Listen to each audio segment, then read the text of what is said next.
Good morning guys and welcome back to Bareham Engines.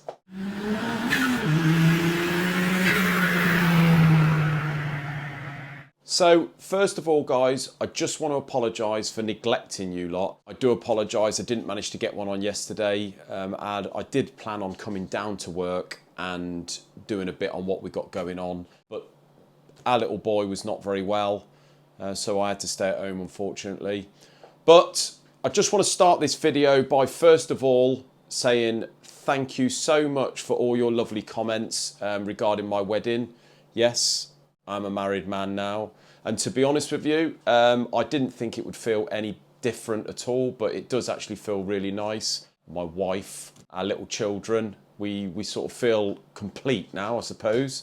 So yeah, really happy about that. The day went absolutely fantastic. We still haven't seen any photos ourselves. As soon as we do get the photos from our photographer, who was fantastic by the way, Matt Fryer, highly recommended. He's a local chap. He's actually got a business on our estate here, but wonderful photographer, and can't wait to see those lovely photos. But yeah, as soon as I get those guys, I'm going to share a few with you, whether you're interested or not. Just want to thank you so much for your lovely comments regarding the wedding, and saying, you know, hope it all goes well and all the best to you and all the rest. So yeah, thanks a lot for that guys, and thank you very much for being patient regarding the videos. Just want to start off today. First of all, we'll take that off and keep that safe because health and safety and all. Don't want to rip the old finger off.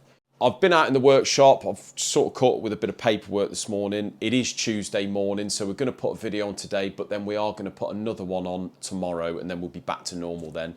Been out in the workshop, got a load of paperwork done this morning. I see Paul's really cracked on out there. He's managed to get the Lotus finished, so I'll show you that in a bit.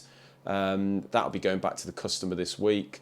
The N52 B30 BMW, the one that was sitting looking rather grubby, it's a complete engine. He has managed to get that, the majority of it stripped. The head is like that 3.5 that we did, you know, where we need the special tool. Absolute nightmare. So yeah, he's managed to get that partly stripped, so we're going to have a little look, see whether we can see anything there. I don't think there was any alarm bells or anything like that, or any horrors suspected with that one. It's just literally a go through. So that one there, hopefully by the time we get in amongst it and get the bits ordered and what have you, we should, with a bit of luck, have our Vapor Blaster, and that is one engine that I would love to give a go in the Vapor Blaster to see how it comes up. That should come up like brand new. I've set him the task of getting involved with the Cosworth head. This is the Cosworth head where we've got to source most of the bits to build an engine. The block's gone off to CTM Performance to have the mains line board, because that is the one where it had the funny centre main that didn't really add up to anything, to be honest. So whether they've had the cap changed or not, I don't know. But that's gone off to them. I have put the liners in it. The liners are all fully finished, as is the block face. So Paul's put the guides in. He's had a bit of a nightmare with the guides because it's that bronze material that is like no other bronze. The Cosy guides, I don't know whether any of you have ever had anything to do with them or reamed or anything, but they are an absolute nightmare. So we bought a brand new 7mm and 8mm reamer, because as you all know that the 8mm is the exhaust size of the stems, valve stems, and 7mm is the inlets. But we've done, I think we've done 2 or 3 sets of guides reaming with those, with the new reamers, and it seems to be blunt again. So we really struggled on the last 4 this morning. I'll give Paul a little hand. But we've managed to do it. He's just giving those a little lap now, and then we're going to paint the head and give it a face, and then we can get that thing together. Right guys, so that's the Lotus twin cam. You see Paul's taped up all the important holes, make sure nothing goes in there. But yeah, as you can see, it's on the original stands there, and that is all ready to go. So we are more than happy with that, and hopefully that should go better than it did before. I always look forward to these old classic race engines and seeing how they perform compared to what they did before. Obviously, the only thing that we're not 100% certain on is the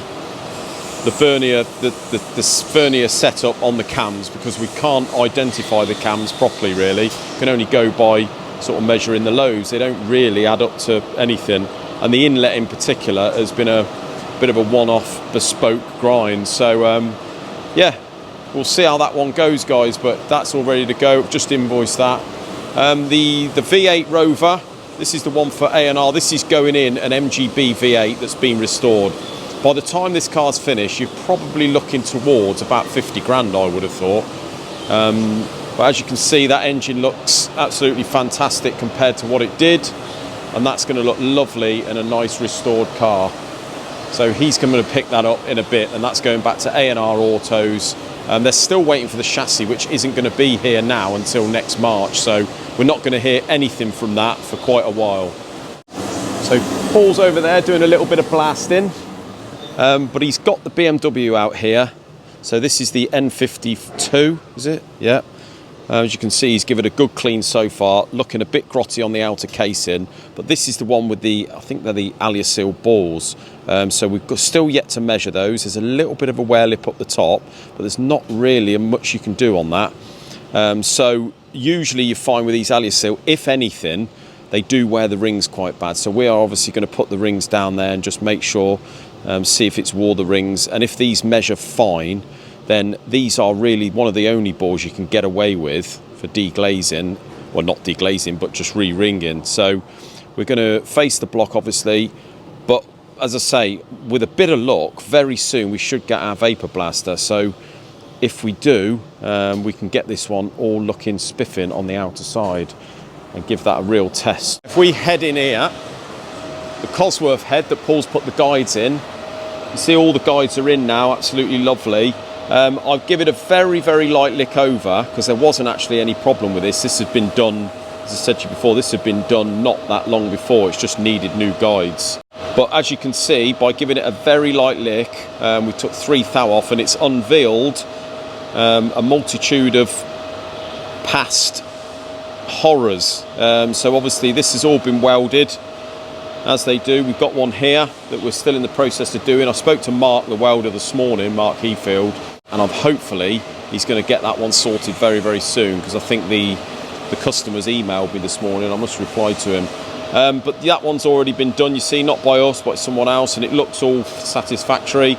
There's nothing really in the way of the gasket line, so I'm happy to go ahead and use that.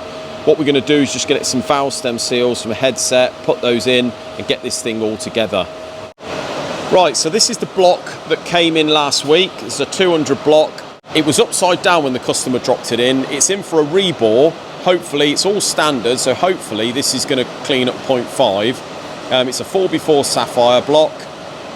Just giving it a face now, but what I did spot when we turned the block over, it's in for long studs anyway. But if I just rapid back, you can see there that it's had some extensive welding. So obviously there's been a big old load of cracks here and probably one there, but it's been welded properly. So I've just given it a lick over with the cutter, and you can tell how soft it is. It's just as soft as the original. So that's going to be, I'm going to have no problem there machining that. But this is going to have 6 long studs anyway. So by the time I've faced this block off, we've obviously got to find out where the original hole was, but I'm just going to be drilling that out anyway to put the studs in. So yeah, fortunately it's nice and soft, guys, and we can do something with that. If you cold weld this cast iron, as many of you may know, you are talking glass hard, and there's nothing you're going to be able to do about that. The only thing I did notice is down there in the bore, there looks I don't know, it looks a bit of a suspicious mark down there, so I'm hoping this is going to clean. But if that's as deep as it looks, we may have to put a liner in there. We'll see what happens on the boring bar.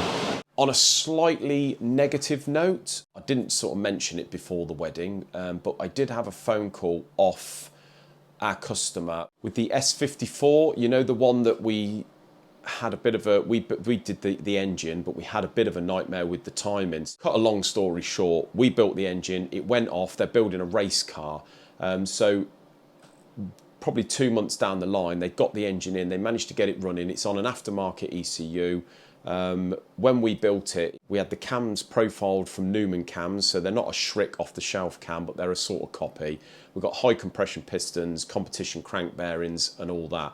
The crankshaft we did grind, so we didn't have a stone narrow enough at the time, So we sent the crank to CTM because we had a load of stuff going up there. I had a chat with the customer because it had done an end, but it hadn't done an end that bad. And I said, look, what do you want to do? Because obviously these cranks, he said, well, send it up there, get it ground. So that's what we did. Sent it off, had the big ends ground to 0.25. Obviously competition bearings, all that. So the engine goes away. By the time they got to the point where they could run the engine up, they ran it. It ran for a bit, turned it off, heard a bit of a noise when they turned it off. Went to start it again, seemed like it had no compression, but this is the story. So we got them to take the head off, brought it in, and it had bent the exhaust valve. So this is the one that we had a bit of a nightmare trying to get the exhaust valves. In the end, we got them from Race Tech, is it? Race Tech valves. We managed to get a set of those. They seem to vary in length and collet groove combinations, proper nightmare. Got it all sorted in the end, put it back on, run perfect. So obviously there's been a while past now until they've got the car actually built up and all ready to go and race. He got Nürburgring booked for next month. A week or two back, was it the beginning of last week or the end of the week before, he sent it up country.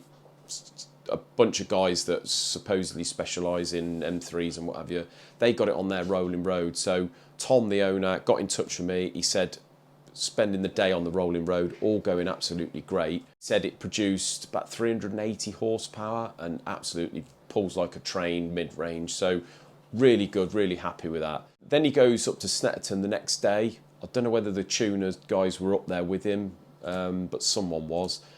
He spent half a day doing the track, got 2 or 3 sessions in, all going well.